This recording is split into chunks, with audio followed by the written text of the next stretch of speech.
Hola y bienvenidos a otro episodio de ¿Qué hay de nuevo, profe? Hola Martín, ¿cómo estás? Estoy bien, ¿y tú? Estoy muy bien, gracias. Bueno, tenemos algo muy interesante. No creo que hayamos hecho esto en un paquete antes. No, no, lo hemos mencionado numerosas veces, pero no hemos hecho ningún estudio detallado al respecto. Sí, y de los individuales hemos tenido episodios y estudios, pero creo que es muy importante tener los 5 juntos, porque entonces la base es mucho más fuerte. Pero comencemos con una palabra de oración y luego podemos entrar en materia. Padre Celestial, gracias por reunirnos de nuevo. Te pedimos que por favor nos ayudes a través de esta discusión y que también ilumines nuestras mentes, nos protejas con los santos ángeles y nos guíes con el Espíritu Santo. En el nombre de Jesús, amén. Amén. Bueno, Martín, creo que Henry hizo un buen trabajo con nuestro fondo. Hermoso. Los 5 pilares del adventismo apoyados en la palabra de Dios. Y a la izquierda está el pueblo de Dios marchando hacia la ciudad santa. ¿Y qué representan estos 5 pilares? Bueno, estos 5 pilares distinguen al movimiento adventista de todas las demás denominaciones. Otras denominaciones pueden tener fragmentos aquí y allá, pero ninguna tiene los 5 integrados en una sola organización. Así que cuando comenzó el movimiento adventista y personas de todas las denominaciones empezaron a unirse, surgió el conflicto entre los credos y las escrituras. Finalmente los credos tuvieron que dejarse de lado y las escrituras se convirtieron en la norma. Fue entonces cuando personas de todos los ámbitos de la vida y de todas las denominaciones empezaron a unirse al movimiento adventista, y desde entonces personas de todos los sistemas religiosos del mundo se han unido: budistas, Ateos. Nueva Era, musulmanes y muchos más. Digo ateos porque el ateísmo también es una religión. Sí, se unieron ateos, agnósticos, religiones tribales, religiones de la tierra, y quién sabe cuántas personas más se han unido al movimiento adventista. Pero tuvieron que dejar atrás sus creencias y aceptar estos 5 pilares. Sí, esos eran los 5 pilares. No surgieron de repente. Evolucionaron en su pensamiento a medida que se vieron obligados a estudiar las escrituras. Y Martín, si estos 5 pilares son bíblicos, entonces cualquier movimiento que no los incorpore no tiene una visión completa, no tiene una base sobre la cual edificar su fe. Así que necesitamos hablar de estos 5 pilares y hacernos la pregunta: ¿cuán importantes son? ¿Vale la pena separarse de cualquier cosa que no los incorpore? ¿Qué tal eso? Es bastante duro, ¿no? Es bastante duro, pero no es ciencia espacial. Dios lo ha hecho lo suficientemente fácil para que cada persona pueda tomar una decisión al respecto. Ahora, no vamos a hacer estudios profundos sobre los 5, porque eso serían horas y horas y horas de conferencias y cientos de textos.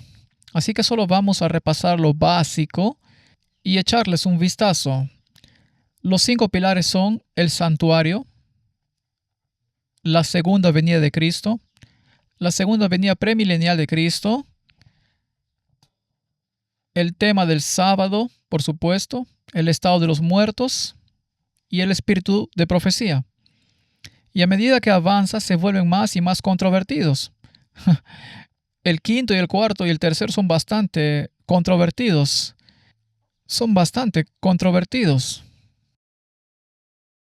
El de la segunda venida es motivo de conflicto. Sí, especialmente hoy en día. Y el santuario es muy teológico. Sí, no hay muchas denominaciones que tengan el santuario. No, tienen fragmentos de él, pero no tienen la imagen completa. Y este es un problema. Si la gente piensa, si quieres recordar esto de la manera en que yo pude recordarlo, hay 5 y son 5 S's. Así es, todos tienen una S. Santuario, segunda venida, sábado, estado de los muertos y espíritu de profecía. 5 S. Entonces, Martín, entremos de lleno en las 5 S y veamos por qué el movimiento adventista se distingue de todos los demás movimientos. Y si se me permite ser tan arrogante como para decir, ¿por qué es el único movimiento que tiene la base bíblica completa? Estoy de acuerdo. Creo que podremos ver que esta es la misma enseñanza que tenía Jesús. Sí, ciertamente espero que sí. Entonces el mensaje del santuario, Martín, ¿cuánto del Antiguo Testamento es el lenguaje del santuario? Básicamente todo. Básicamente todo, ¿verdad? Comienza con Adán y Eva y el altar y el sacrificio de la primera pequeña víctima para vestirlos con una túnica típica de justicia para cubrir su desnudez. Podemos aclararlo de nuevo. ¿Quién sacrificó al cordero o corderos? Adán tuvo que sacrificarlo. Entonces no fue Dios. No. Porque creo que mucha gente cuando lees, Dios les hizo la vestimenta de piel. Pero Adán sacrificó a los suyos. Bueno, puedes revisar la tipología de la Biblia y puedes ver que todos los que traían un cordero para confesar sus pecados sobre el cordero tenían que sacrificarlos ellos mismos. Entonces, Martín, el lenguaje del santuario es parte integral de la Biblia. Ahora, si todo el Antiguo Testamento era la tipología del plan de salvación y tenía que ser copiado meticulosamente, un patrón particular tenía que ser copiado. Y a Moisés se le dio un patrón y tuvo que seguirlo meticulosamente. Y ese patrón establece el tono para todo el plan de salvación. El papel del cordero, el papel del sacerdote, todo está involucrado en eso. El papel del sumo sacerdote, la oficiación en el santuario, las 2 cámaras del santuario, el santo y el santísimo, los diferentes oficios. Uno era anual, el otro era diario. Todos esos asuntos. Entonces, si vamos a 1 de Juan, leemos allí: hijitos míos, estas cosas os escribo para que no pequéis. Y si alguno peca, abogado tenemos ante el Padre, a Jesucristo el justo. Así que hay un abogado, ¿verdad? Y Él es la propiciación. Hermosa palabra. Por nuestros pecados. Básicamente el propiciatorio. Y no solamente por los nuestros, sino también por los de todo el mundo. Así que Cristo murió por los pecados del mundo entero. Y en esto sabemos que nosotros le conocemos y guardamos sus mandamientos. ¿Puedes ver que hay un vínculo entre los mandamientos y el ministerio de Cristo? Sí, así que el santuario y los mandamientos, todo está... Absolutamente. El que dice yo lo conozco y no guarda sus mandamientos, el tal es mentiroso y la verdad no está en él. Pero el que guarda su palabra, en este verdaderamente el amor de Dios se ha perfeccionado. Por esto sabemos que estamos en él. Así que, Martín, si no guardas la palabra, si rechazas la palabra o alguna parte de la palabra, si no guardas los mandamientos, entonces realmente no lo conoces y no sabes por qué murió. Sí, no tiene sentido. Y no sabes por qué necesitas un mediador. Necesitas un defensor porque eres un transgresor de la ley, incluso en un sistema mundano. Si eres un transgresor de la ley, se supone que debes ir a la cárcel. Pero no todos lo hacen, por supuesto, en estos tiempos. Pero se supone que debes ir a la cárcel. Y si quieres tener alguna atenuante, mejor consíguete un abogado, ¿verdad? Entonces, ¿cuál es el problema aquí? ¿Por qué necesitamos un defensor? Necesitamos un defensor porque somos transgresores de la ley. Y si somos transgresores de la ley, entonces estamos sujetos a la pena de la ley. En este caso, la pena es bastante severa. La pena es la muerte. Muerte eterna. Muerte eterna. Pero tenemos a alguien que es la propiciación por nuestros pecados y que se convirtió en nuestro defensor, pero tenemos que guardar los mandamientos. Así que Cristo murió por la transgresión de la ley, y la transgresión de la ley es pecado según las Escrituras. Ahora, Martín, hay gente que dice que Jesús lo hizo todo y que todo se terminó en la cruz. ¿Por qué no lo terminó entonces en la cruz? Eso no puedo responderlo, tenemos que preguntárselo. ¿Qué ha estado haciendo durante 2000 años? Nada, porque todo estaba terminado, ¿verdad? Y hay gente que llega al extremo de introducir el universalismo y decir, bueno, si Jesús lo pagó todo, entonces todos están salvados. Así que sigan haciendo lo que están haciendo. Pero esto no es lógico, porque si no guardas los mandamientos, eres un mentiroso y la verdad no está en ti. Bueno, tal vez pueda preguntar, porque ahora que lo mencionas, creo que la gente se confunde con Jesús diciendo en la cruz, está terminado. ¿Pero qué se terminó? Pagó el precio del pecado y recuperó lo que se había perdido. Se convirtió en el heredero aparente. El segundo Adán. Sí, derrotó a Satanás en la cruz, pero no se deshizo de él. Él sigue aquí. Y si no crees que está aquí, enciende tu televisor. Mira las noticias. Y sabrás que todavía está presente y que su poder no ha sido mermado. Entonces el plan de salvación es que necesitas una propiciación porque eres un transgresor de la ley. Cristo interviene. Él se convierte en la propiciación. Él se convierte en el cordero que muere por ti. La túnica que recibes es su túnica de justicia. Pero luego Él es tu abogado, porque el precio por el pecado ha sido pagado. Ahora tienes un abogado, pero tienes que volver a la armonía con los mandamientos. De lo contrario, eres un mentiroso. Muy bien, entonces, ¿qué estaba haciendo Él cuando vino a esta tierra? Cuando vino por primera vez, su ministerio fue en el atrio exterior. Él era el Cordero. El altar del holocausto estaba allí. Y todos los rituales de sacrificio se llevaron a cabo no dentro del lugar santo o santísimo, sino afuera. Ahí es donde oficiaba. Cuando se convirtió en sumo sacerdote, ¿a dónde fue entonces? Al lugar santo. Correcto, pero no podía entrar en el lugar santo terrenal porque eso era solo para el sacerdote levítico. Él era judío. No habría podido hacer eso. Así que debió haber comenzado la oficiación en el templo, no hecho por manos humanas. Y ese es el santuario, ¿verdad? Ese es el que vio Moisés. Bien, ahora en el típico, ¿dónde era la administración diaria general? ¿No era en el lugar santo? Sí. Entonces Cristo debió haber entrado en el lugar santo. Y luego en algún momento debe haber un movimiento hacia el lugar más santo, al Santísimo, Yom Kippur, el día de la expiación. El que se celebra una vez al año. Porque hay que seguir el patrón. Si se rompe el patrón, entonces no se entenderá lo que Cristo está haciendo, ni por qué está en el cielo ahora, ni para qué está oficiando. Así que vayamos directamente a eso y veamos qué dice Hebreos. Ahora, el libro de Hebreos, hicimos toda una serie sobre el libro de Hebreos, ¿verdad? Ahora hay gente que dice, Martín, que Hebreos no fue escrito por Pablo. ¿Por qué querrían decir eso? Los de la alta crítica dicen eso. Son más inteligentes que Dios.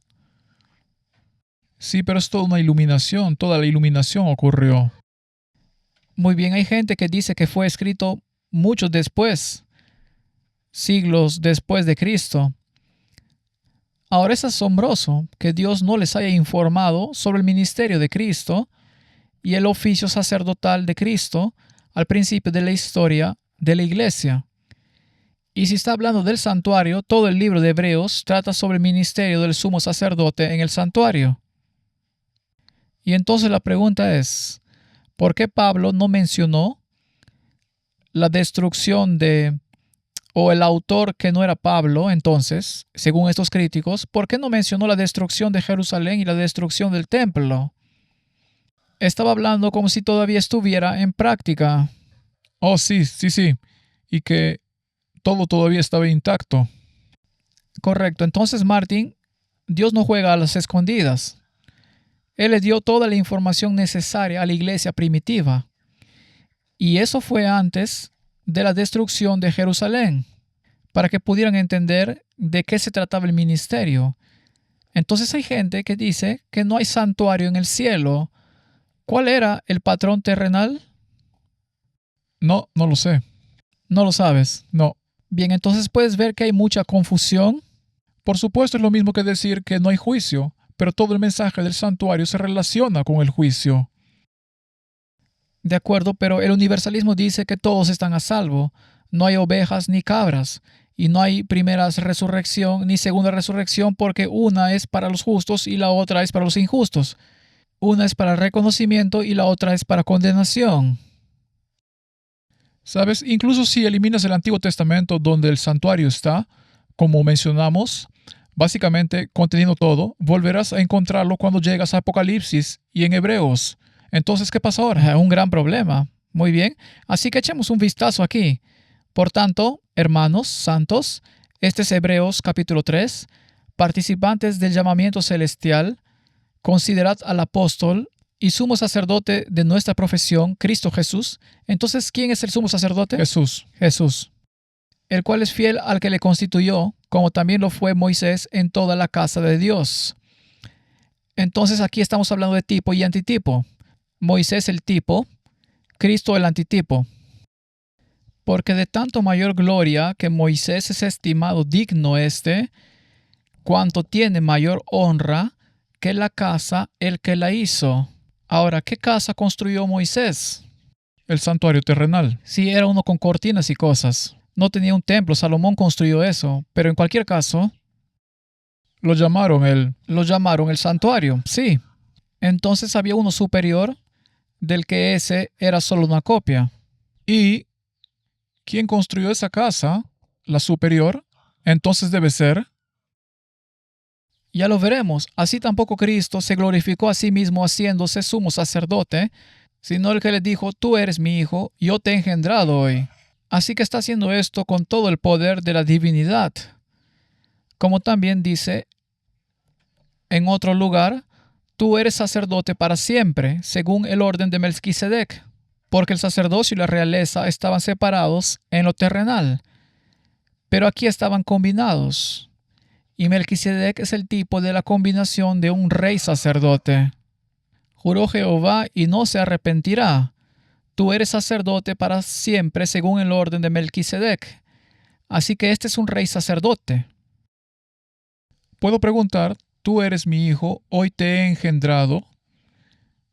Si es engendrado significa creado o engendrado como ellos querían, entonces significa que solo lo engendró aquí. Bueno, eso es un pequeño problema, Martín, porque esa palabra engendrado, como sabes, es única. Monógenes. Monógenes. Y eso es en realidad una negación de la preexistencia eterna de Cristo. Eso es lo que estoy tratando de decir. Entonces, si lo leo correctamente, aquí está diciendo, tú eres mi hijo, hoy te he apartado para un propósito especial. Correcto. Correcto. Muy bien, continuemos con esta historia. Entonces, Martín, si pasamos a Hebreos capítulo 8, dice, ahora bien, el punto principal de lo que venimos diciendo, este es el resumen, es que tenemos tal sumo sacerdote, el cual se sentó a la diestra del trono de la majestad en los cielos, ministro del santuario y de aquel verdadero tabernáculo que levantó el Señor y no el hombre. Martín, ¿puedes ver el pilar del adventismo surgiendo de la palabra? Ahí está. Ahí está. Está ahí porque el fundamento es seguro, puesto por el Señor y no por el hombre, el verdadero tabernáculo. Esto no es un cuento de hadas. No, entonces, Martín, las personas que quieren negar el mensaje del santuario están negando las mismas escrituras. Es un pilar y está en pie. Entonces, si lo terrenal fue un modelo de lo celestial, entonces podemos estar seguros de lo que Cristo está haciendo en el celestial. Sí, y lo dice, Él está ministrando allí, un ministro del santuario. Correcto. Entonces el capítulo 9, versículo 11 dice, pero estando ya presente Cristo, sumo sacerdote de los bienes venideros, por el más amplio y más perfecto tabernáculo, no hecho de manos. ¿Puede ser más claro? Es decir, no de esta creación, no de esta cosa terrenal de aquí abajo. Por glorioso que fuera, era solo un modelo, solo un modelo. Entonces, Martín, este es un pilar. No puedes mover este pilar. No puedes moverlo ni un ápice. Analicemos esto detenidamente. Cristo vino, realizó el ministerio en el atrio exterior, pagó el precio por el pecado, Él venció el pecado en la carne, así que vino en carne humana, venció el pecado, venció las tentaciones de Satanás y pagó el precio del pecado por el mundo entero, por cada persona que ha vivido. Eso no significa que toda persona sea salva, porque tenemos la opción de elegir. Y luego, después de la resurrección, se convirtió en sumo sacerdote, el ministro en el tabernáculo celestial. Y como el sacerdote entró primero en el lugar santo, debió haber comenzado su ministerio en el lugar santo, excepto por la inauguración, que inauguró todo el templo. Y eso lo hizo justo después de ver a María. Correcto, luego fue al cielo, tuvo lugar la inauguración, regresó y entonces comenzó su ministerio. Y de esto es de lo que está hablando. Tenemos a este abogado. Ahora, si pasamos al libro de Apocalipsis, en el capítulo 1, vemos, y me volví para ver la voz que hablaba conmigo, y vuelto, vi 7 candeleros de oro. Así que ese es el lugar santo, porque ahí es donde estaba el candelabro. Y en medio de los 7 candeleros a uno semejante al Hijo del Hombre, vestido de una ropa que llegaba hasta los pies y ceñido por el pecho de un cinto de oro. Allí vio a Jesús ministrando. ¿Dónde? En el lugar santo. Oh. ¿Es fuerte esa columna? Es inamovible. Entonces fue al lugar santo. No, fue al lugar santísimo. La Biblia dice que fue al santo y allí el profeta lo ve ministrando en el santo. Y a medida que avanzas en el libro del Apocalipsis, avanzas en el tiempo. Y eventualmente llegarás al día de la expiación, las escenas del juicio, y luego pasarás ¿al qué? Al Santísimo. Oh, Martin. Verás, tal vez pueda preguntarlo así. ¿Puede haber una escena de juicio en el lugar santo? Debe ser en el Santísimo porque ahí es donde está la ley. Ahí es donde está la ley. Muy bien, entonces saltemos a esa escena. Apocalipsis capítulo 8, versículo 3. Otro ángel vino entonces y se paró ante el altar con un incensario de oro, y se le dio mucho incienso. Así que esto es en el altar del incienso, ¿verdad? Eso también está en el lugar santo, para añadirlo a las oraciones de todos los santos sobre el altar de oro que estaba delante del trono. Entonces el trono está en el lugar santísimo. Sí.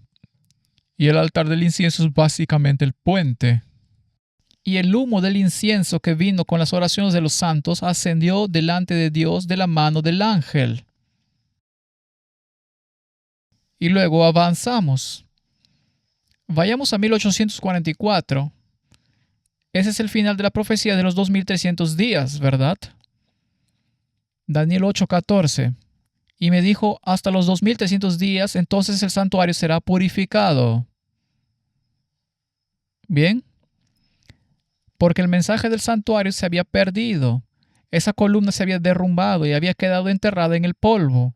No sabían a qué se refería cuando decía que el santuario sería purificado. Es decir, después de todo el santuario terrenal había desaparecido. Realmente no habían estudiado el libro de Hebreos hasta el punto de saberlo, pero el terrenal era solo una copia del celestial.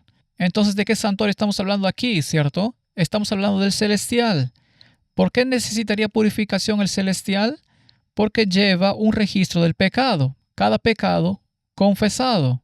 ¿A dónde crees que va el registro de tu pecado? ¿A ninguna parte? No, ¿A un templo terrenal? no, definitivamente no está allí. No está allí. En esta etapa está en el cielo. Y es un tipo, un antitipo del tipo. Y en el tipo, ¿a dónde fue el pecado? Al santo. Y tenía que ser una vez al año. El registro del pecado estaba allí. Y luego una vez al año, el día de la expiación lo purifica. Así que después del gran chasco de 1844, los buscadores de la verdad fueron guiados por el Espíritu de la verdad a estudiar la doctrina del gran santuario.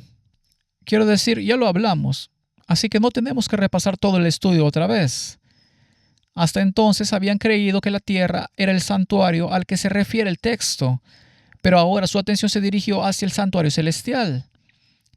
Y pasamos a Apocalipsis 11 porque ahí es donde el gran conflicto final entre el espíritu que sale del abismo se enfrenta a la mujer, la iglesia, que guarda los mandamientos. ¿Cierto? Y leemos allí, y el templo de Dios fue abierto en el cielo y el arca de su pacto se veía en el templo.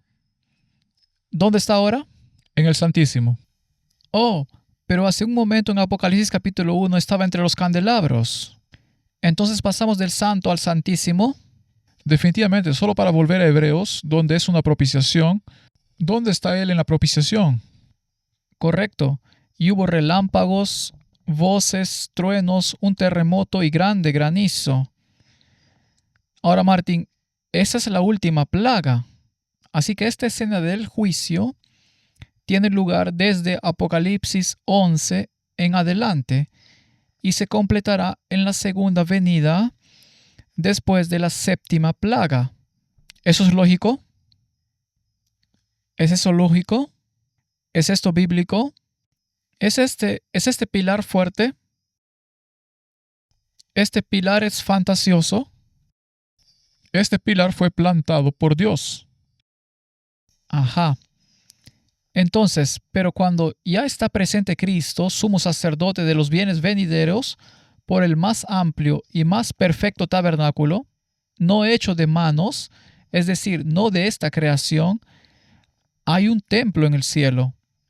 Lo quieran o no, los otros movimientos y denominaciones tienen que desechar Hebreos si no lo quieren. Y Apocalipsis también. Así que Hebreos 9 ahora nos dice, y no por sangre de machos cabríos ni de becerros, sino por su propia sangre, entró una vez para siempre en el lugar santo, habiendo obtenido eterna redención. Esta es ahora la King James. No podía oficiar en el lugar celestial hasta que hubiera sangre. Y la Biblia es bastante clara. No fue con la sangre de cabras, becerros, ovejas, aves y demás que entró, sino que entró con su propia sangre. Ahora, si la tipología es correcta, entonces debió haber comenzado su servicio en el lugar santo. Bien. Y la palabra para lugar santo es agión. Y esto viene de la concordancia. Así que en realidad significa santuario. Es un lugar santo, pero no es el santísimo del santuario. Pero si ahora vas a la NVI, dice, no entró con sangre de machos cabríos y becerros, sino entró en el lugar santísimo. Ahora, ¿qué es ahora? Una vez para siempre, sino con su propia sangre, logrando así un rescate eterno. Ahora, Martín, ¿qué pasa con el santo? ¿No hubo oficiación en el santo? Según la versión King James, entró en el lugar santo, que es agión, y el santísimo es hagia hagión. Pero no dice hagia hagión, dice hagión. Entonces, ¿por qué los traductores de la NVI lo cambiaron al lugar santísimo? Es por los manuscritos que usan. Ah, ¿y por qué no querrían los manuscritos que nos da el texto recibido? Porque entonces tendrías que tener el lugar santo. Bien, entonces Hebreos 9:12 dice, no con sangre de machos cabríos. Esta es ahora la nueva versión King James. Supuestamente confiando en el texto recibido, sino con su propia sangre entró en el lugar santísimo. una vez para siempre, habiendo obtenido redención eterna. Veo el dedo sucio, peludo y mugriento de Roma aquí. Sí, estoy de acuerdo contigo, porque si la nueva King James es solo para hacerla más legible, ¿por qué cambiar todo? ¿Por qué cambiarlo? Exacto. Entonces, Martín, me voy a quedar con este porque tenemos un sumo sacerdote que entró y fue sacrificado una sola vez. El sistema católico romano lo sacrifica cada vez que celebran una misa y tienen un sacerdocio terrenal. ¿Qué sentido tiene un sacerdocio terrenal si fue abolido y cumplido en Cristo? Es ridículo. Es un sistema anticristo. Sí, estás cincelando este pilar con con otras versiones. Bien, entonces, ¿por qué los traductores de la Biblia tendrían algo en contra de ese pilar? Martín, empiezo a amar ese pilar. Ese pilar no se va a mover, no se va a mover ni una pulgada, no se va a mover ni un milímetro, no se va a mover ni un micrómetro, permanece en pie. Entonces tenemos un sumo sacerdote. Él oficia en un templo o en un templo no hecho por manos humanas.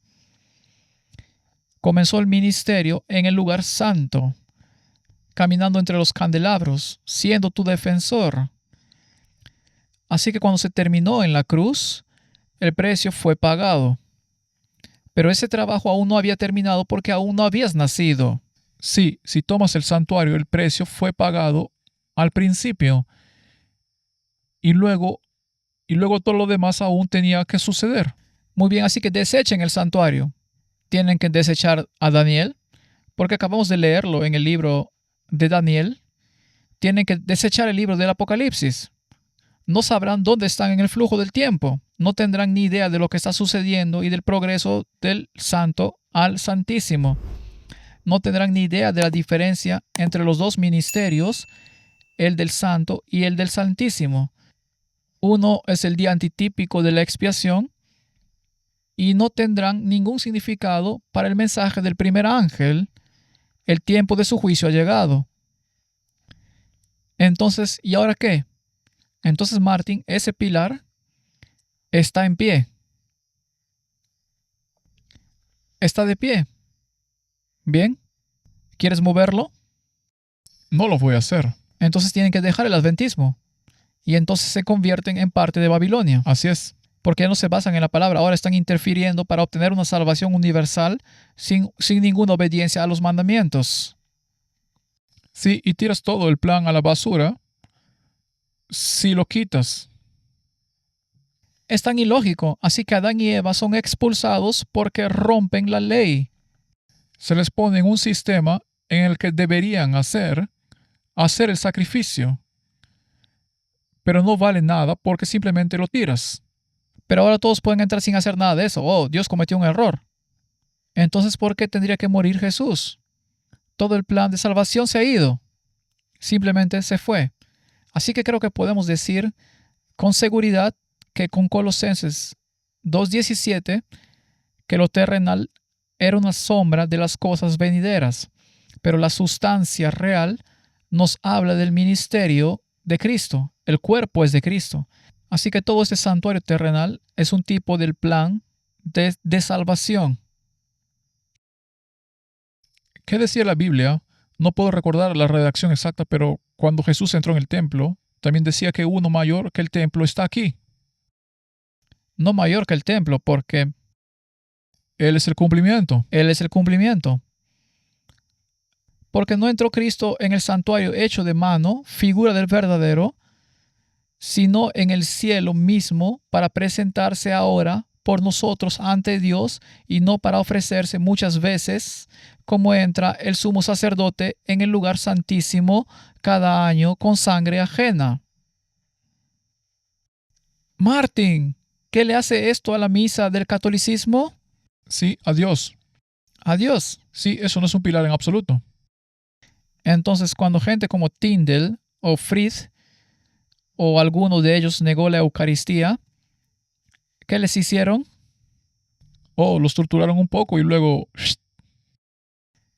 Entonces, una vez, la misa es un sacrificio perpetuo. Es una blasfemia. Hebreos 9:26. De otra manera, le hubiera sido necesario padecer muchas veces desde el principio del mundo. Pero ahora, en la consumación de los siglos, se presentó una vez para siempre por el sacrificio de sí mismo para quitar de en medio el pecado. Eso es todo. Eso elimina el catolicismo. Se terminó. Cualquier sistema que quiera rehacerlo todo. Muy bien. ¿Y qué hay del protestantismo? No está sentado sobre un pilar roto. Sentado sobre un pilar roto. Digamos que esto se ha cumplido, así que este pilar ahora está apartado. Bien, entonces podemos concluir aquí que el pilar del santuario del adventismo es inamovible. Es el único que explicará el ministerio de Cristo y dará sentido a las profecías de Daniel y Apocalipsis y todo lo relacionado con ello. Definitivamente. Pasemos al segundo pilar, la segunda venida de Cristo. Y la segunda venida de Cristo para establecer el reino, ¿verdad? Para tomar su corona. Muy bien, Martín. Y esta segunda venida será visible. Ahora, cuando comenzó el movimiento adventista, la gente dijo, no queremos oír ese mensaje. Las iglesias sí. Sí, las iglesias. No querían oír que Jesús viene. No, ¿por qué vendría a acabar con este mundo y sacar a los pobres pecadores de su miseria? No, váyanse, no queremos esta doctrina. Y la gente dijo, pero ya sabes, es una doctrina bíblica. Y no tenemos que repasar 1000 versículos porque ya lo hemos hecho. Así que si quieres tener la Biblia en pocas palabras, puedes leer Juan capítulo 14, versículos 1 al 4 y listo. Y has establecido el pilar. No se turbe vuestro corazón, creéis en Dios, creed también en mí. En la casa de mi Padre muchas moradas hay. Como hemos dicho a menudo, los otros te dan habitaciones y los modernos te dan algo de espacio, pero nada. Si así no fuera, yo los hubiera dicho, voy pues a preparar lugar para vosotros. Jesús está hablando. Y si me fuere y os prepararé el lugar, vendré otra vez. Bueno, ahí está el pilar en pie. Sólido. Sí, volverá. Y os tomaré a mí mismo para que donde yo estoy, vosotros también estéis. Por cierto, también podemos anticiparnos a los siguientes pilares aquí, porque esta es la doctrina de la muerte. ¿A dónde vas cuando mueres? Exacto. Este es el que me convenció de que no tienes vida eterna a menos que Jesús te resucite. Cuando mueres no vas al cielo. No, No, solo vas al cielo cuando ocurre la resurrección. pero también hay un poco de... Este pilar es muy fuerte cuando dice, y los recibiré conmigo, no que vendré aquí y les capacitaré para que administren el lugar por mí. No. Entonces, si voy y preparo un lugar para ustedes, volveré. Esa es la doctrina de la segunda venida. Y os tomaré a mí mismo para que donde yo estoy, vosotros también estéis. Ahora mismo están tirados en el polvo. Bien, y sabéis a dónde voy y sabéis el camino. Porque yo soy el camino, la verdad y la vida. Por fe tienen que aceptarlo. Y entonces serán parte de esta promesa. Hechos 1:11. Este es el ángel que habla, que dijo, varones Galileos, ¿por qué estáis mirando al cielo? Este mismo Jesús que ha sido tomado de vosotros al cielo, así vendrá como lo habéis visto ir al cielo.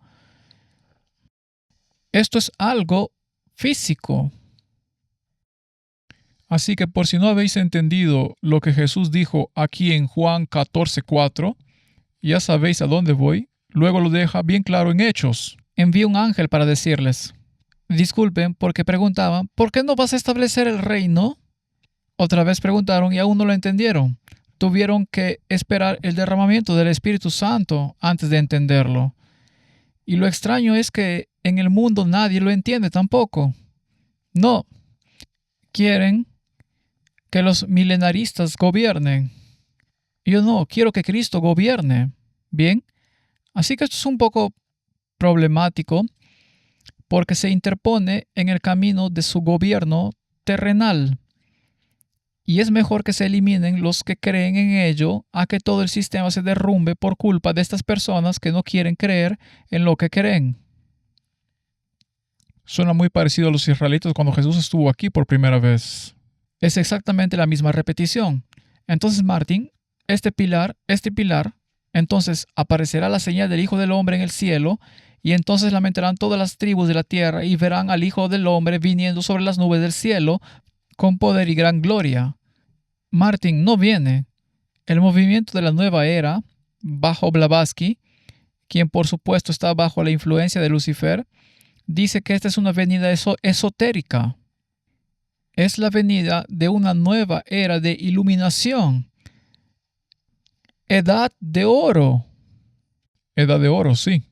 Por 1000 años. La Biblia dice destrucción repentina, plagas, y después de la séptima plaga, la venida de Cristo. Así que las dos historias simplemente no coinciden. ¿Cuáles están creyendo las iglesias? Desafortunadamente la equivocada, no la bíblica, la que es una edad de oro.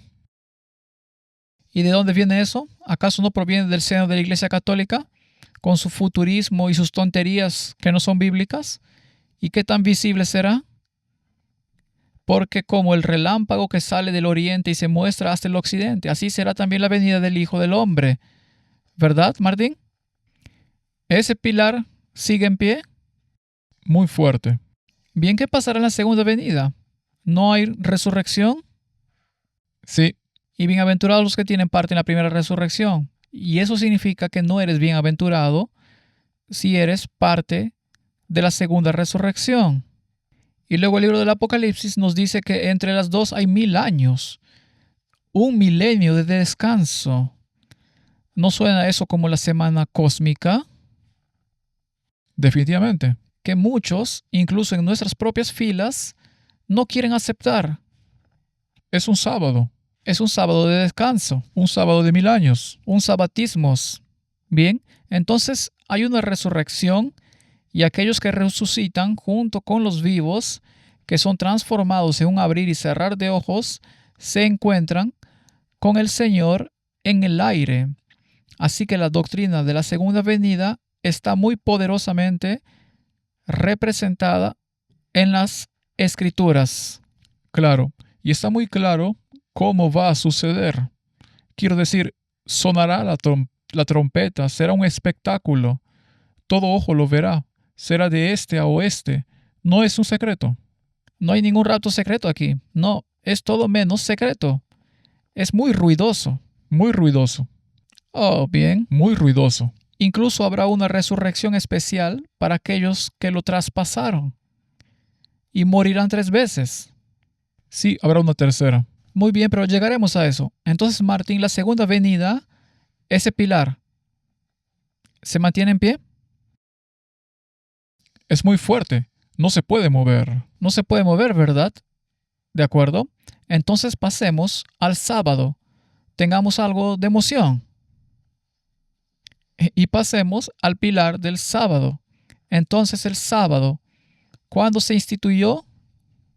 Oh, veo que ahora hay un gran alboroto por eso. Sí, La gente que antes se asociaba con la denominación con estos 5 pilares ahora grita en contra. No, no es de la creación. oh, ¿de dónde viene eso? Cuando vi eso, no quise ver más. Así que en realidad todavía están, no sé de dónde dicen que viene. Verás, Martín, antes de la caída en el cielo, nadie dudaba de que Dios era el creador. Nadie dudaba de su gloria, ¿verdad? Y entonces cuando Dios creó al hombre, nos dice que el sábado fue hecho para el hombre, no fue hecho solo para los judíos. Fue hecho para el hombre y fue instituido en el Edén cuando no había judíos alrededor. Es incluso antes del diluvio, así que eso es mucho antes de los judíos. De hecho, la palabra judío ni siquiera aparece en la Biblia. Es judeo, que luego se cambió. Así que incluso si quieres decir israelitas, lo mismo. Ha estado ahí. ¿Por qué Abraham guardaría los mandamientos si se instituyeron en el Sinaí? Exactamente, y sus leyes y todos sus testimonios. Entonces, el sábado se mantiene, no se mantiene, Tú hablarás a los hijos de Israel diciendo, en verdad vosotros guardaréis mis días de reposo, porque es señal entre mí y vosotros por vuestras generaciones, para que sepáis que yo soy Jehová que os santifico. Entonces, ¿es esta una señal de redención? Sí, Pero también es una señal de creación, porque en el mandamiento dice, porque en 6 días el Señor hizo, por eso guardas el sábado. Pero aquí se te dice que es para santificarte.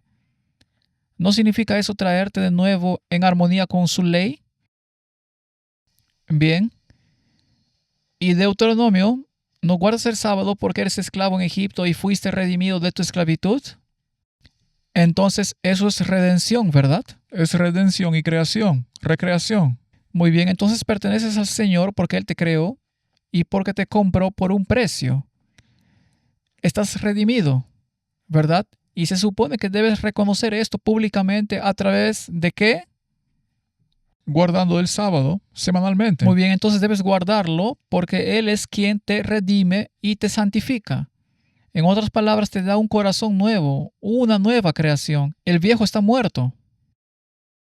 Y la otra razón por la que lo guardas es porque Él te creó, ¿verdad? Sí, Bueno, pero por supuesto que cambió eso cuando vino a esta tierra, ¿cierto? bueno, ese es un problema cuando vas al Apocalipsis y vas al mensaje del primer ángel.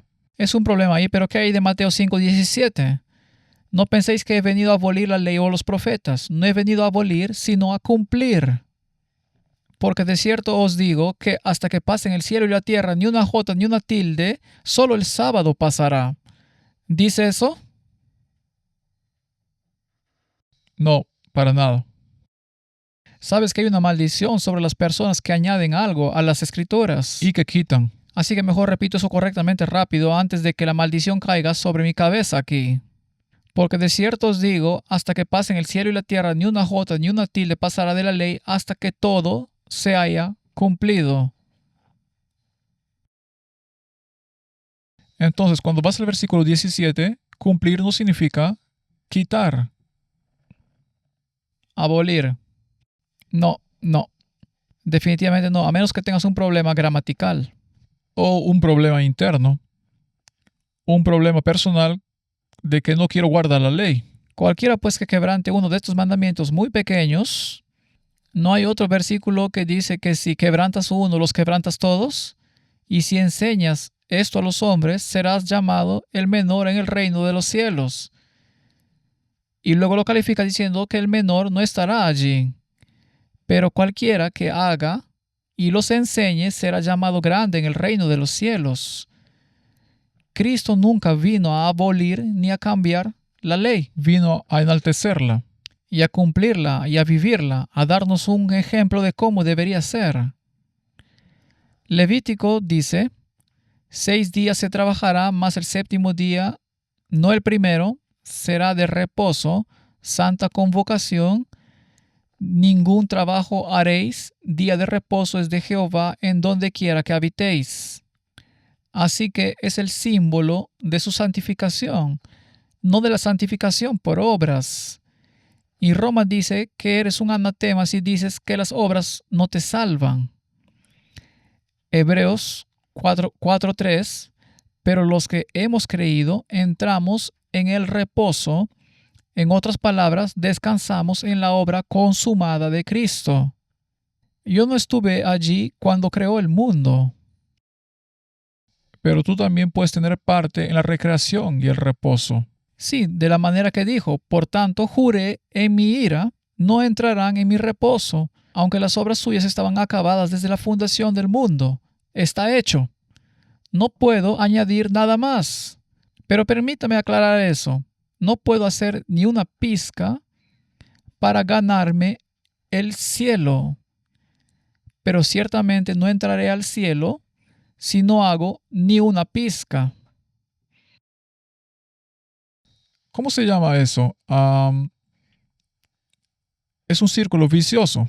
Un círculo vicioso, sí. Así que no entraré al cielo cumpliendo la ley, pero tampoco entraré al cielo descuidando la ley. Muy bien. Así que queda, por lo tanto, un reposo para el pueblo de Dios.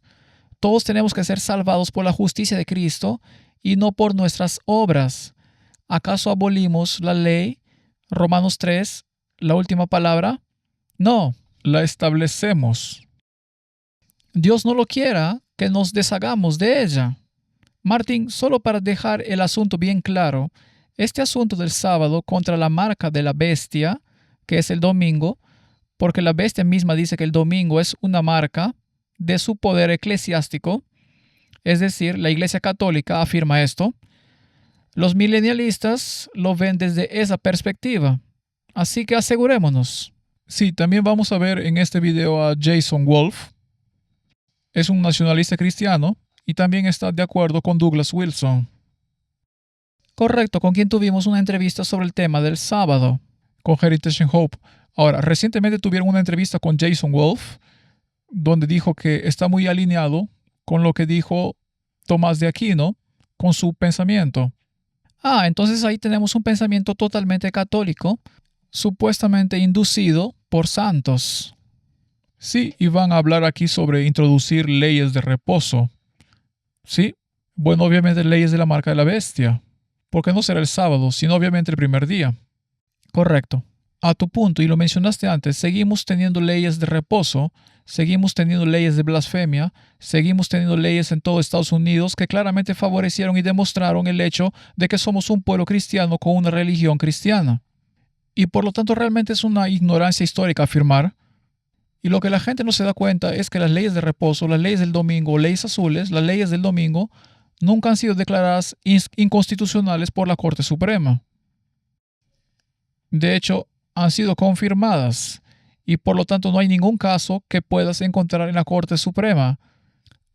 ¿Sabes? Lista de opiniones publicadas que te nieguen a ti o un estado o un condado el derecho a establecer una ley azul.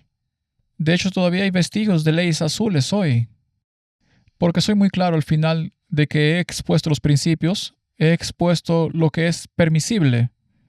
Pero al final somos estadounidenses y queremos ver una recuperación de esa tradición estadounidense. Y aparte de las últimas décadas, de nuevo, todos pensaban que éramos una nación cristiana. Teníamos leyes de reposo, teníamos leyes de blasfemia, de nuevo, reconocimiento explícito de que somos un pueblo cristiano. Entonces, Martín, el sábado, ¿se mantiene?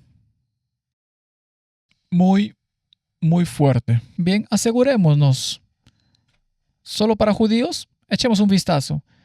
Bienaventurado el hombre, esto es Isaías capítulo 56, que hace esto, y el hijo de hombre que lo abraza, que guarda el día de reposo para no profanarlo, y que guarda su mano de hacer todo mal. Y el extranjero, no estamos hablando de judíos ahora. Todos. Que sigue a Jehová, no hable diciendo, me apartará totalmente Jehová de su pueblo, ni diga el eunuco, he aquí yo soy árbol seco, porque así dijo Jehová a los eunucos que guarden mis días de reposo y escojan lo que yo quiero y abracen mi pacto, yo les daré, eso es el extranjero y el eunuco. Daré lugar en mi casa y dentro de mis muros, y nombre mejor que el de hijos e hijas. Nombre perpetuo les daré, que nunca perecerá. Está prediciendo que el extranjero y el eunuco, es decir, aquellos que han sido impotenciados por este mundo y por las enseñanzas de este mundo, si guardan el sábado, ¿lo harán solo porque aceptan al Señor del sábado? Esto eleva tu respeto y tu amor por Dios. No podría guardar el sábado siendo evolucionista. No. Ridículo. Podrías guardarlo cada 7 millones de años. Sí, no podría guardar el sábado siendo ateo. ¿Qué sentido tiene? No hay creación, ¿verdad? Así que una vez que reconozco que sí hubo una creación, puedo empezar a guardar el sábado. Pero eso no significa que esté salvado porque soy un individuo perdido. Tengo que arrepentirme, volver a la armonía con Dios y su ley, aceptar las súplicas de mi abogado, aceptar su manto de justicia. entonces puedo guardar el sábado porque Él es quien me santifica. Así es, entonces lo guardas porque estás santificado, no para ser santificado. Es bíblico que el extranjero y el eunuco, aquellos que se han vuelto religiosamente impotentes, guarden el sábado. Guarden el sábado. Sí, Lo dice ahí. definitivamente. Y debemos recordar, creo que mucha gente se centra en la parte en que Jesús lo hizo todo por nosotros. Y ahora cuando guardamos el sábado, en realidad estamos tratando de quitarle algo a lo que Él hizo por nosotros en la cruz al liberarnos. Pero Él no te liberó del sábado. El sábado y los 10 mandamientos son una manifestación del amor por lo que Él ha hecho por ti. Correcto. Entonces preguntemos algo sobre el sábado en la historia. ¿Por qué fueron al cautiverio babilónico? Porque no guardaban el sábado. ¿Qué nos dice Ezequiel sobre eso? Porque desecharon mis decretos y no anduvieron en mis estatutos, y mis días de reposo profanaron, porque tras sus ídolos iba su corazón. Tenían sus propias ideas. Pero ¿por qué se centró en los ídolos? Porque ¿no es cierto que cuando reconoces el sábado, reconoces quién es la autoridad en tu vida? Exactamente, si reconoces el domingo, eso es idolatría. El domingo es idolatría, es quebrantar el segundo mandamiento. Hay alguien más que lo introdujo. Bien, es deshonrar a Dios. Sí, Entonces tienes otro Dios a tu lado porque no honras el sábado de Dios, sino el día de reposo del Papa. Entonces Él se convierte en tu Dios. No me importa cuánto jabón use para blanquear su manto. Debajo tiene vestiduras negras. Sí, puedes ver algunas fotos del Papa Francisco, el jesuita, con estas vestiduras negras brillando a través de su túnica blanca. Pero no entremos en eso. Pero este es un tema muy importante. Entonces, cuando llegas a la restauración y lees sobre eso en el libro de Esdras y Nehemías, la primera restauración que tuvo lugar fue el templo mismo. Así que ese es el plan de salvación. Y el último fue el muro y el sábado. El sábado fue la última corrección. Así que ese fue el tipo. Lo mismo para el mundo cristiano. Entonces, el sábado, ¿el mundo perdió de vista el sábado? En realidad no, siempre había alguien que se lo recordaba. la luz siempre pasaba aunque fuera un poco tenue. Entonces, la primera generación de cristianos, ellos guardaban el sábado, ¿verdad? Como era su costumbre, dice la Biblia. Los valdenses guardaban el sábado. ¿Fueron perseguidos? Oh, sí. Sin piedad, ¿verdad? Y fueron castigados con la confiscación de sus bienes, el sínodo de Toulouse y finalmente con una sentencia de muerte. La iglesia celta. ¿Guardaban el sábado? Sí. La iglesia etíope. ¿Guardaban el sábado? Si no me equivoco, todavía guardan el sábado. Parte de ellos sí. ¿Y quién destruyó ese pequeño arreglo? ¿No fueron los jesuitas? Bien. ¿Y los reformadores se enfrentaron al tema del sábado? Oh, sí, lo has mencionado muchas veces. Karlstadt, Gleit. Sí, todos emitieron advertencias sobre el sábado y dijeron debemos guardar el sábado. Lo rechazaron, pero no desapareció. Entonces llegaron los bautistas del séptimo día y dijeron debemos guardar el sábado. Y finalmente los adventistas del séptimo día guardan el sábado. Es importante saberlo ahora, así que no fueron los adventistas quienes idearon este pilar. No, no es su pilar. Este pilar es simplemente bíblico. El santuario no lo pensaron. De hecho, al principio lo pasaron por alto porque todos los demás lo habían pasado por alto. Muy bien, entonces el santuario es un pilar. No se puede mover, es bíblico. La segunda venida es un pilar, no se puede mover, es bíblico. El sábado es un pilar, no se puede mover, es bíblico. Y se enfrentará a la marca de la bestia. Y este es el verdadero problema. Porque el verdadero problema es quién es tu redentor y quién es tu creador. Sí, ¿quién es la autoridad en tu vida? El único símbolo que tenemos para ambos es el sábado.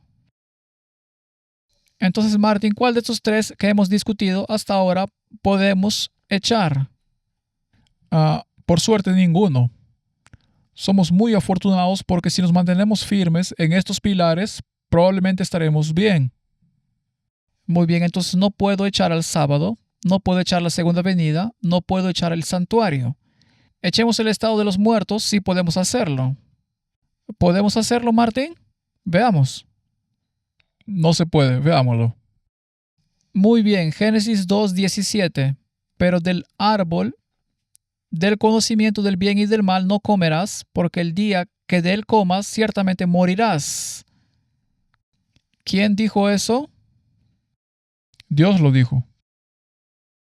Génesis 3:4. Y la serpiente dijo a la mujer, no moriréis. ¿Quién dijo eso? Lucifer. Lucifer lo dijo. Bueno, son tan contradictorios. Directamente opuestos. Algunas personas me dicen que hay que ser teólogo para conciliar versículos como este. Y realmente parece que sí, porque las iglesias parecen conciliarlos. Uno de los dos miente. Sí, definitivamente. Bien, ciertamente morirás en contraposición a no moriréis. Ahora, es desconcertante que el mundo acepte el segundo.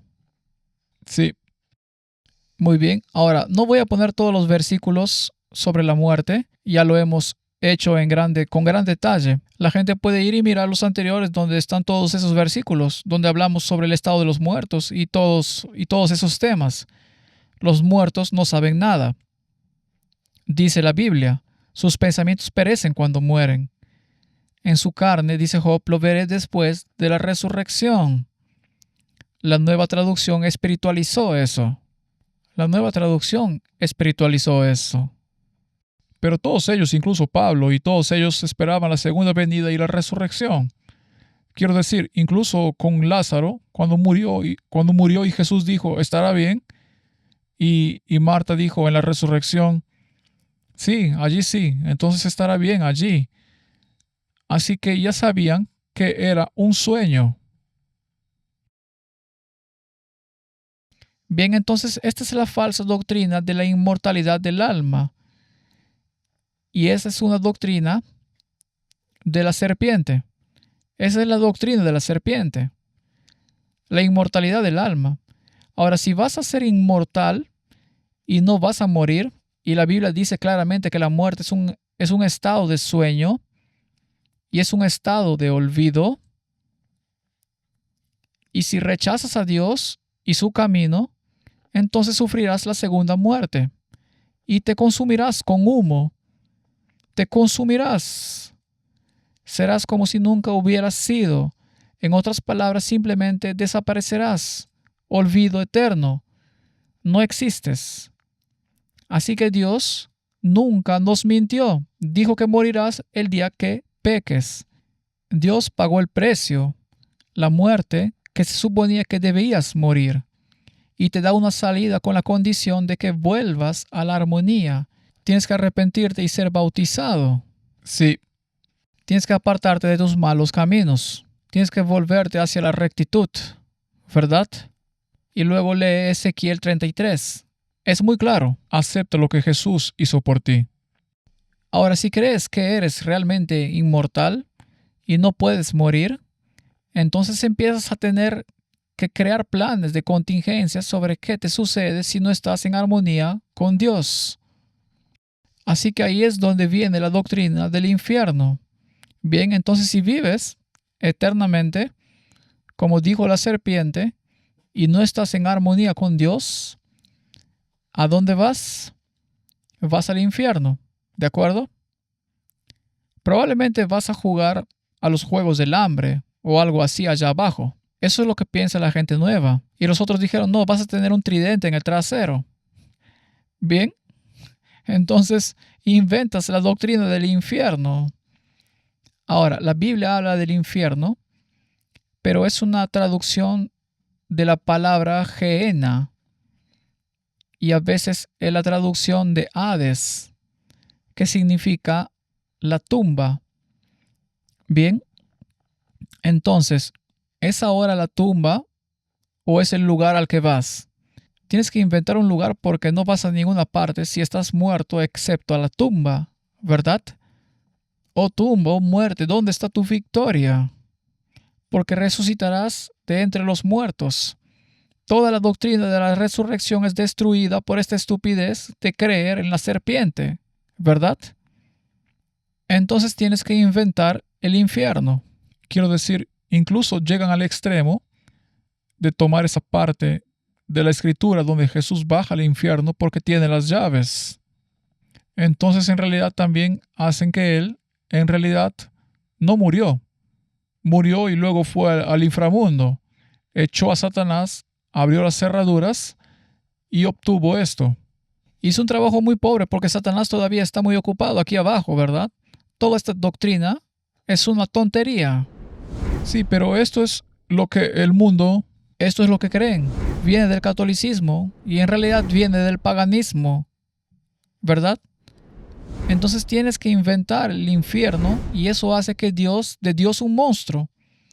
Y si también quieres negar la expiación, entonces tienes que inventar el purgatorio, porque entonces pagas por tus propios pecados en lugar de que Él pague por tus pecados, ¿verdad? Y en los viejos tiempos, antes del Papa Benedicto, todavía creían en el limbo para los bebés. ¿A dónde van los bebés? Porque realmente no tuvieron la oportunidad de pecar todavía, ¿cierto? ¿Y qué hay de la doctrina de la predestinación? Donde Dios decide antes de que nazcas si vas al lugar caliente o al lugar frío. ¿Sabes a qué me refiero? no tienes elección. No tienes elección. ¿Acaso eso no convierte a Dios en un verdugo arbitrario? Sí, Él solo te creó para poder destruirte de nuevo. Muy bien. ¿Y qué hay del espiritismo? Oh, es un tema muy importante en estos días, especialmente.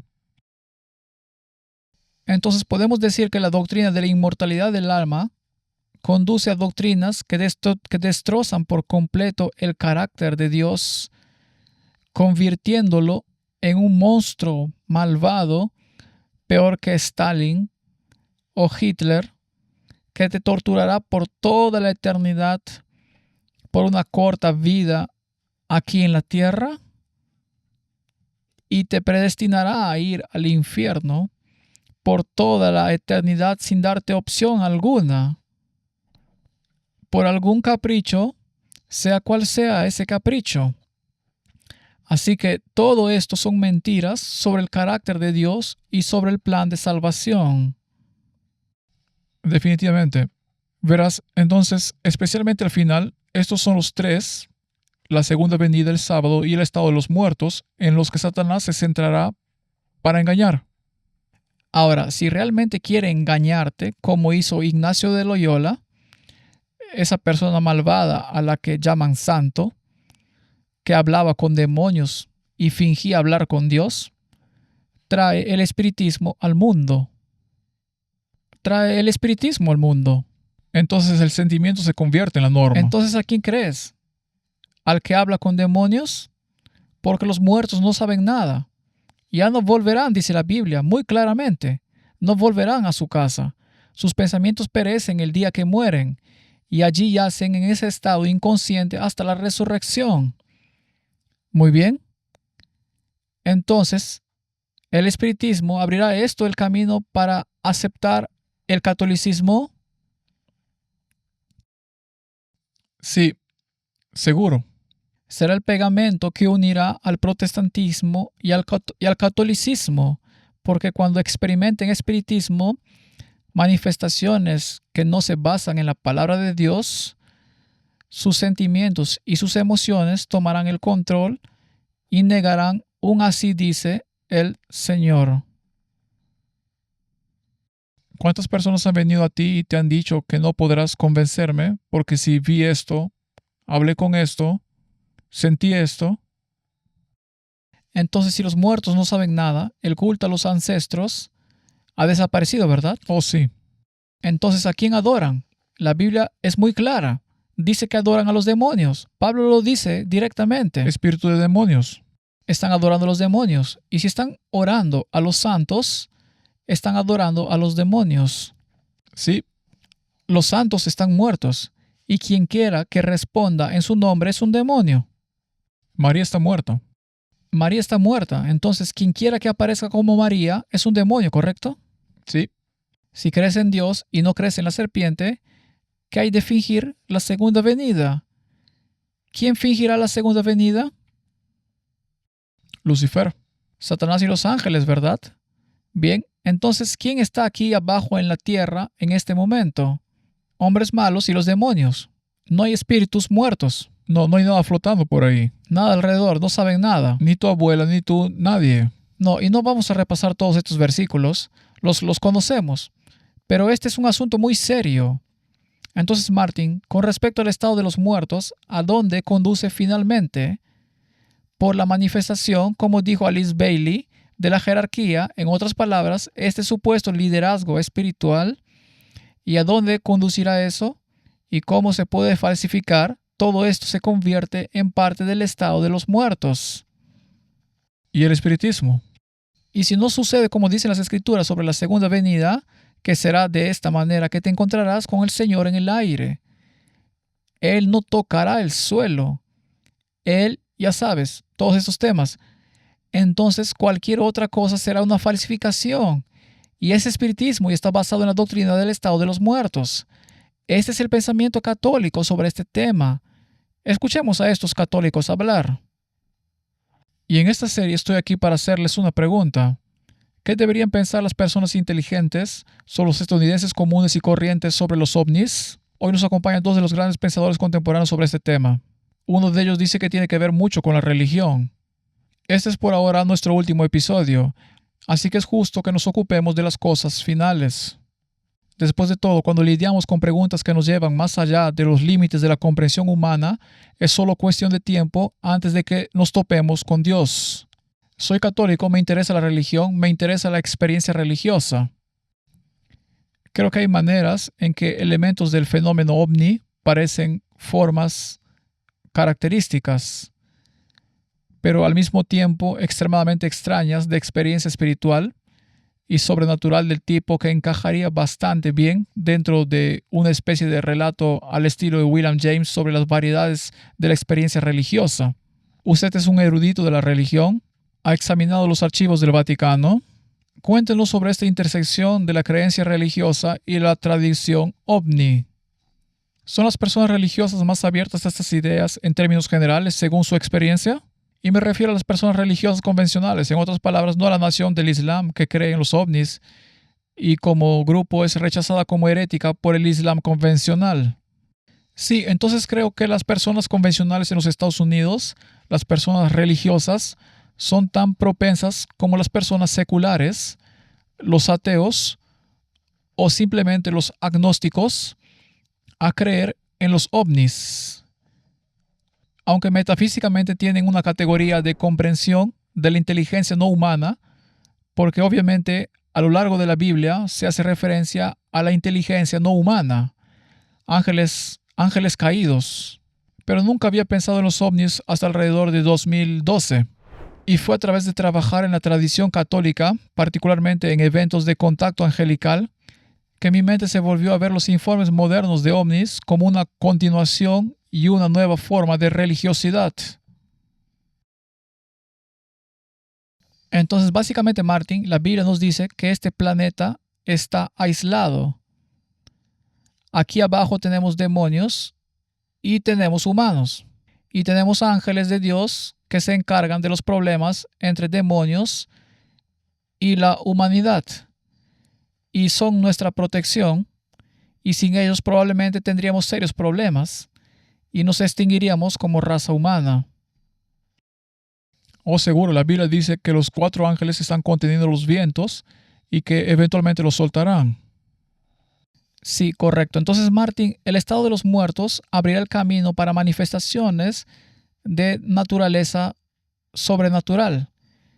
Y si no aceptas el estado de los muertos, serás arrastrado por cualquier viento de doctrina, porque tendrás que negar la evidencia de tus propios ojos.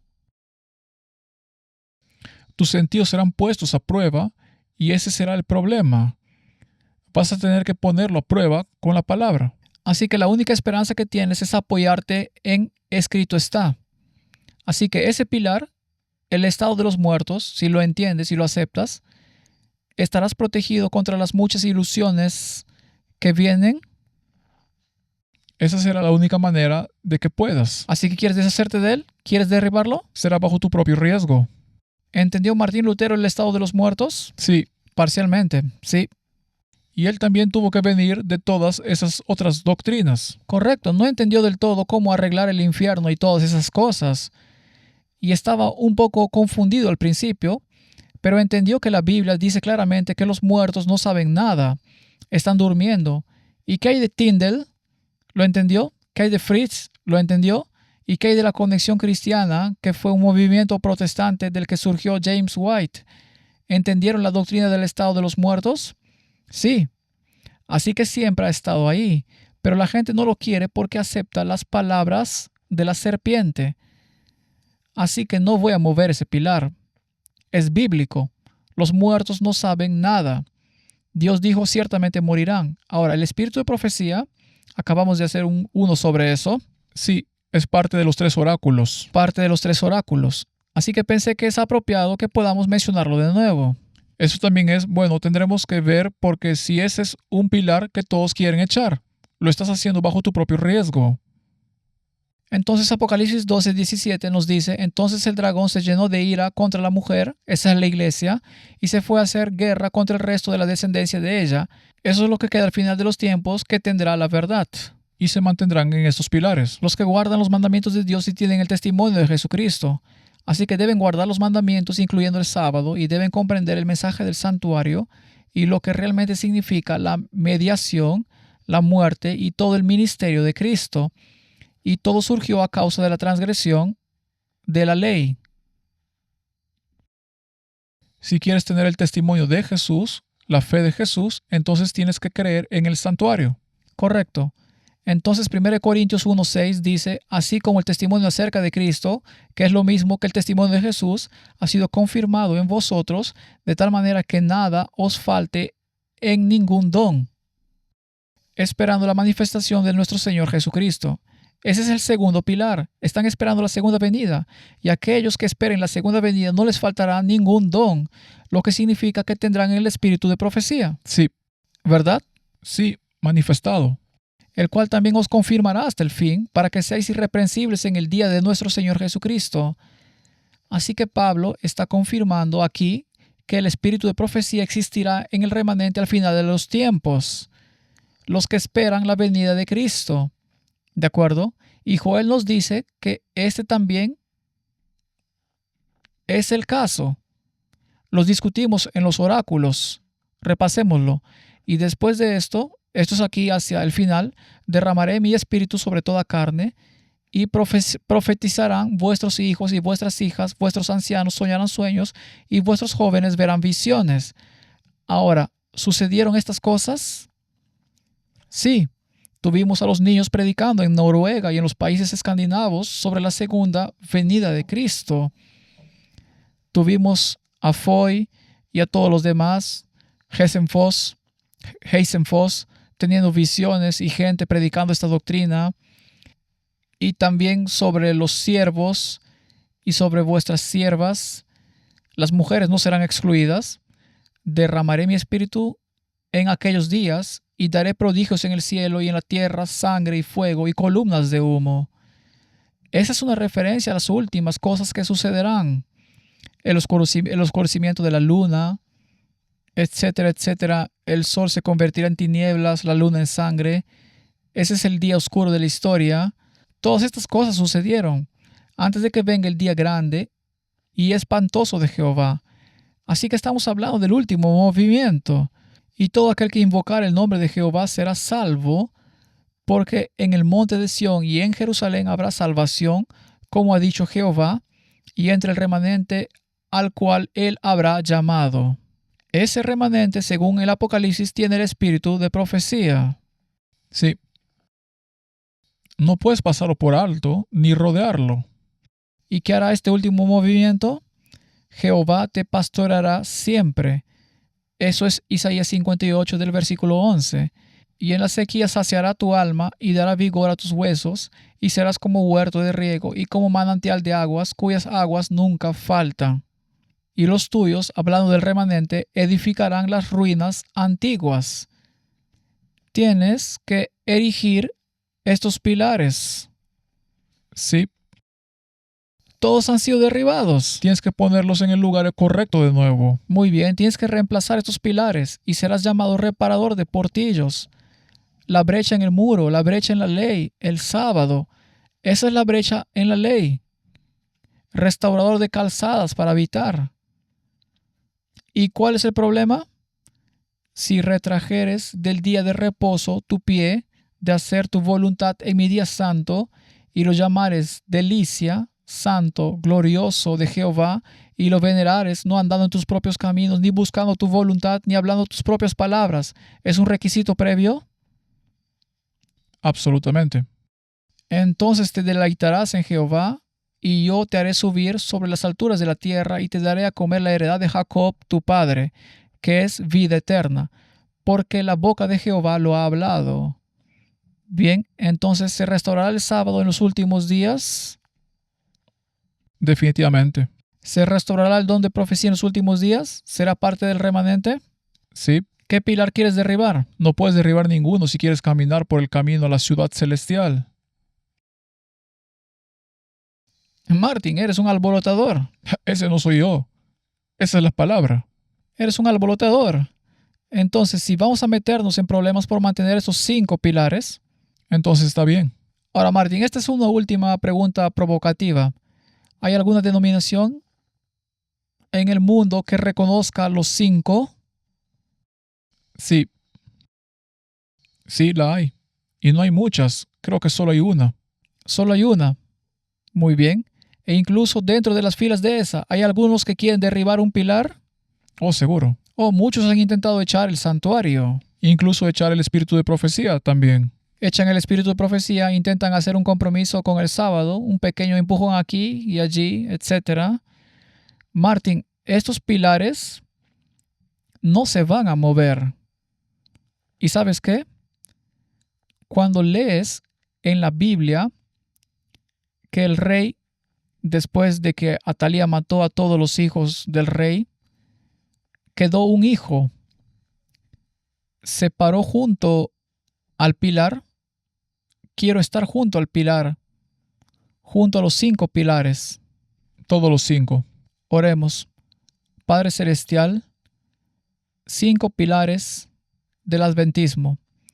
Si alguien puede mover solo un poco de estos 5 pilares y demostrarlo con las escrituras, entonces podremos abandonar este movimiento con tranquilidad. Pero si estos 5 pilares permanecen, Señor, danos el valor para estar junto a ellos. En el nombre de Jesús. Amén. Amén.